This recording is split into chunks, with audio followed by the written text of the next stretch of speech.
कैसे कैसे भक्त नृत्य कर रहे हैं आनंद लेते हुए।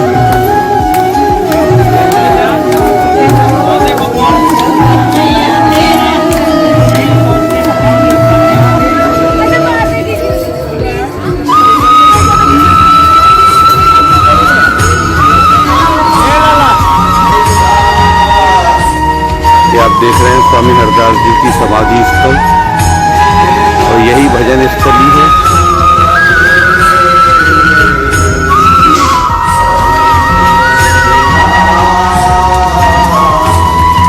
नमस्कार, राधे राधे। प्रणाम में आपका स्वागत। वृंदावन में बहुत ही रहस्यमय जगह है जिसका नाम है निधि वन। क्या रहस्य है निधि वन का, ये हम आपको आज निधि वन में कहते हैं भगवान कृष्ण रात में आते हैं और यह रात रचाते हैं। आज हम आपको दिखाने वाले हैं वृंदावन का वो निधि वन, जहाँ कई रहस्य आपको देखने को मिलेंगे। वृंदावन के निधि वन में जितने भी पेड़ पौधे हैं, नीचे से पूरी तरह खोखले हैं और ऊपर से हरे भरे हैं। इन पेड़ पौधों को गोपी स्वरूप माना जाता है।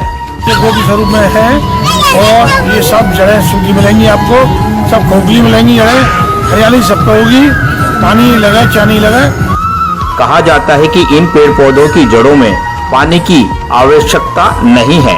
ये पेड़ पौधे धरती को प्रणाम करते हुए नीचे की तरफ झुके हुए हैं। यहाँ के लोगों का मानना है कि भगवान यहाँ आज भी रास करने आते हैं। इनको पानी की आवश्यकता नहीं है, ये इस धरती को प्रणाम कर रहे हैं। सारे वृक्ष जो है क्या झुके हुए हैं, क्योंकि भगवान आज भी रास करते हैं और ये गोपी का रूप धारण करती हैं। इसलिए ये सारे जो वृक्ष हैं झुके हुए हैं, सारी खोखली हैं, सूखी हैं जड़ें, तो हरियाली आपको सबको मिलेगी। ये भी एक चमत्कार की बात है। ये देखिए, ये गोसाई जी यहाँ बता रहे हैं, सेवायत है कि ये खोखली जड़ें हैं और ये पेड़ लगभग तना सूखा पड़ा हुआ है, आप देख रहे हैं। और देखिए पूरा वृक्ष जो है ऊपर ये हरा भरा कर दिया, हरा भरा है बिल्कुल। ये देखिए पेड़ों का टेक्सचर देखिए आप किस तरीके का है।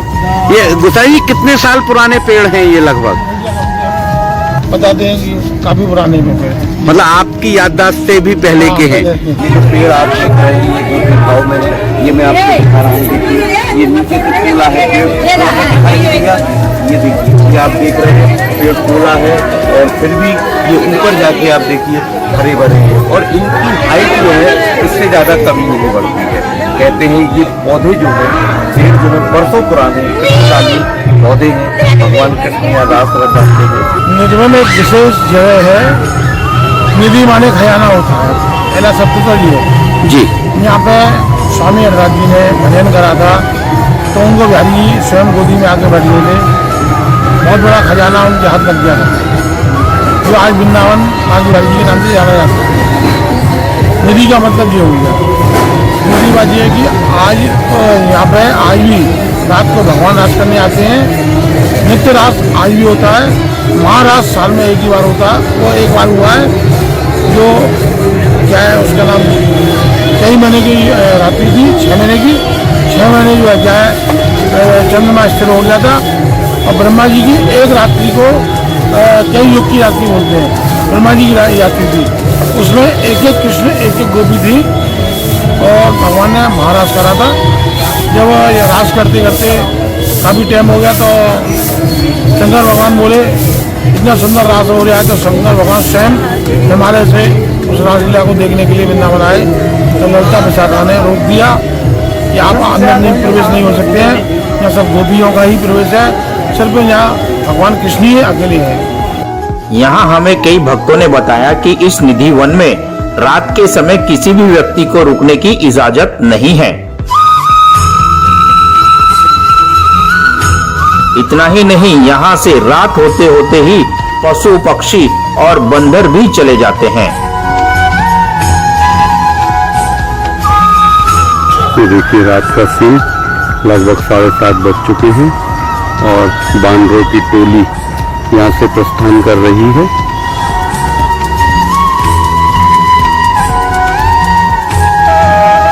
हमारे सहयोगी ने बताया कि अब शाम हो रही है, बंदर भी धीरे धीरे यहाँ से प्रस्थान कर रहे हैं। तो यहाँ आके आपको क्या अनुभूति होती है, जरा हमारे भक्तों दर्शकों के साथ साझा करेंगे आप? यहाँ के जो पॉजिटिविटी है इस एरिया में वो ज़बरदस्त है। जी। जब आप आते हो तो घर भूल जाता है, फिर लगता है कि यहीं रह जाओ, लेकिन फिर वो मोह का बंधन पकड़ता है और फिर घर ले जाता है, लेकिन मन तो यही होता है कि यहीं रहो।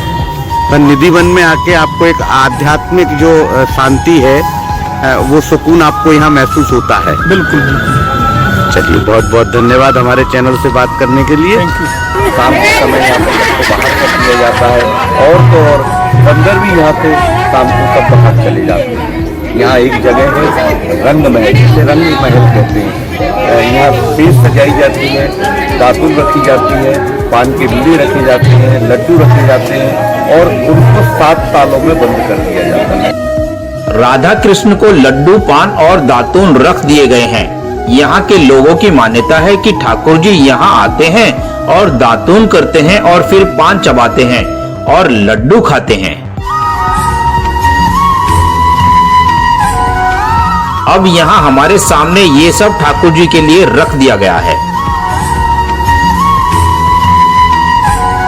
हमारे सहयोगी के सामने कैमरा चालू था। उस समय राधा कृष्ण को आराम करने के लिए पहले पर्दा बंद किया गया, फिर मंदिर के कपाट बंद कर ताले लगाए और अंत में एक और द्वार को बंद करके उसमें भी हमारे सहयोगी के सामने ही 2 ताले लगा दिए गए। ये देखिए, अब ये लॉक लग रहे हैं और ठाकुर जी अंदर हैं। सब तैयार सजा दी गई है, शयन करा दिए गए हैं और ये पुजारी जी द्वारा लॉक लगाए जा रहे हैं। देखिए,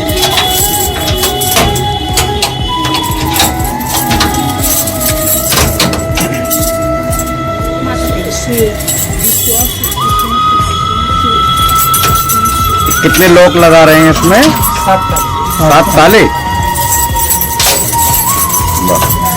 अब मंदिर में कोई भी नहीं था। मंदिर में 7 ताले लग चुके हैं। अब ये सुबह पहली आरती के साथ ही खुलेंगे।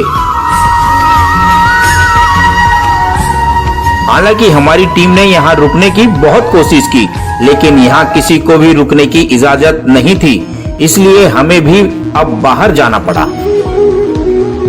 अब हम सुबह होने का इंतजार कर रहे थे। अब सुबह का वक्त हो चला है। हमारी टीम यहाँ पंडित जी के आने से पहले ही पहुँच गई।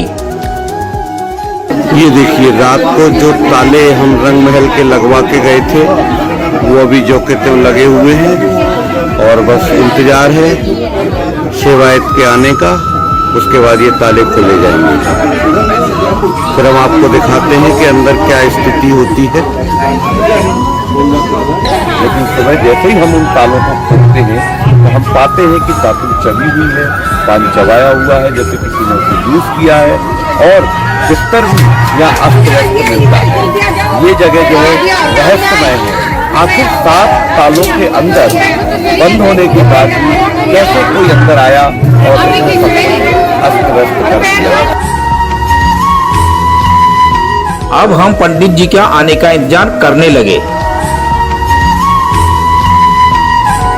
कुछ ही देर बाद पंडित जी आ गए और हमारी आंखों के सामने ही मंदिर का द्वार खोलने लगे। ये ताले अब भी वैसे ही लगे थे जैसे हमारे सामने रात में लगाए गए थे। लॉक खुल रहा है अब।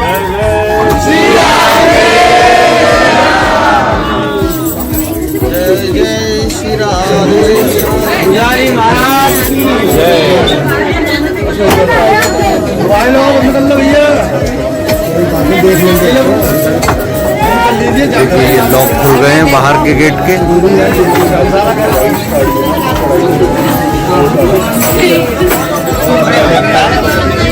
निधि वन धाम की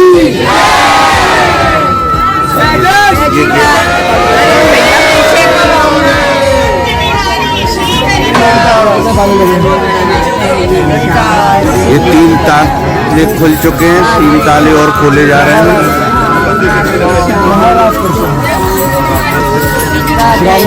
रंग महल के ताले पुजारी जी खोलते हुए।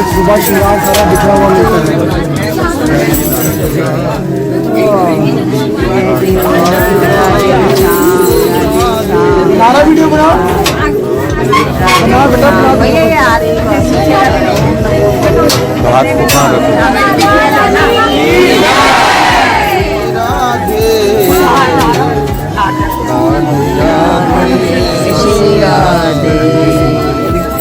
बोल निधिवन धाम की बरसाने वाली की बांके बिहारी लाल की जय श्री राधे।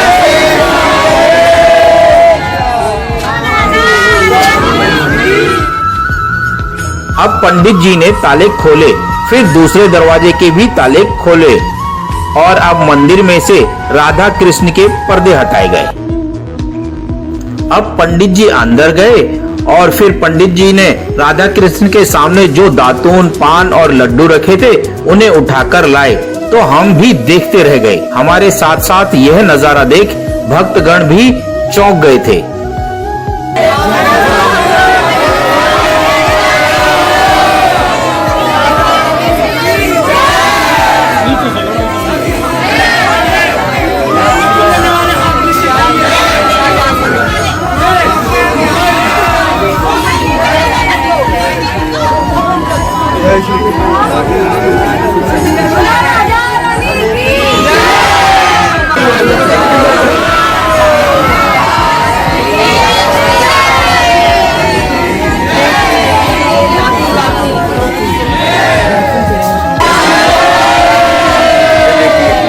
लड्डू खाए हुए मिले हैं।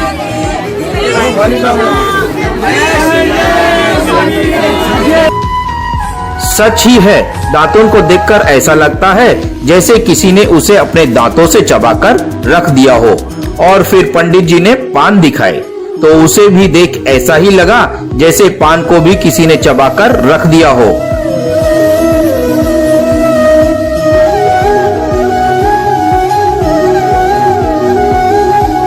और फिर पंडित जी ने लड्डू दिखाए तो ऐसा लग रहा था जैसे लड्डू को किसी ने आधा आधा खाकर थाली में रख दिया हो। ये सब देख तो ऐसा ही लग रहा है कि यहाँ के लोगों की जो आस्था है वो सब सच ही है। बोलो राधे राधे।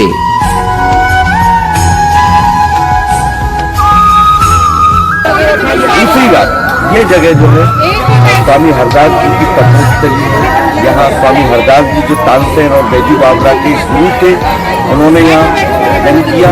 और भगवान श्री बांके बिहारी जी जो विश्व प्रसिद्ध मंदिर है, वहाँ जो छवि है उसकी प्राकट्य स्थली बांके बिहारी जी की यही वृंदावन है। कहते हैं हरदास जी के पास बैठकर बांके बिहारी भजन सुना करते थे। अकबर ने जब एक बार बताते हैं अपने नवरत्नों में से तानसेन से जब ये पूछा कि तुम्हारे गुरु कौन है, तो उन्होंने कहा हरदास जी महाराज हैं। अकबर ने कहा उन्हें यहाँ बुलाओ, तो उन्होंने कहा वो कहीं नहीं आते हैं, वृंदावन छोड़ के कहीं नहीं जाते हैं और सिर्फ अपने बिहारी जी को वो भजन सुनाते हैं। तब अकबर यहाँ आया घमंड में चूर होकर कि हम देखते हैं कौन है हरदास जी, और उसने यहाँ आके उनको एक इत्र की शीशी भेंट की थी। स्वामी जी ने उस इत्र की शीशी को यहाँ की रज में मिला दिया और अकबर को बड़ा बुरा लगा। उसे लगा कि मैंने इतनी अच्छी इत्र की शीशी दी है और स्वामी जी ने उसे रज में मिला दिया है। तो स्वामी जी उसे लेके यमुना किनारे गए, उन्होंने परिक्रमा लगाई और अकबर क्या देखता है कि यहाँ की जो रज है उसमें वो जो इत्र लाया था वह खुशबू सर्वत्र व्याप्त थी। सब जगह उसको वो खुशबू देखने को मिली और उसका घमंड हुआ। खैर बहुत सारी किंवदंतियां हैं। यह रहस्यमय जगह जो वैज्ञानिकों के लिए शोध का विषय बना हुआ है। वृंदावन से राम भारत टीवी के लिए मैं योगेश शर्मा।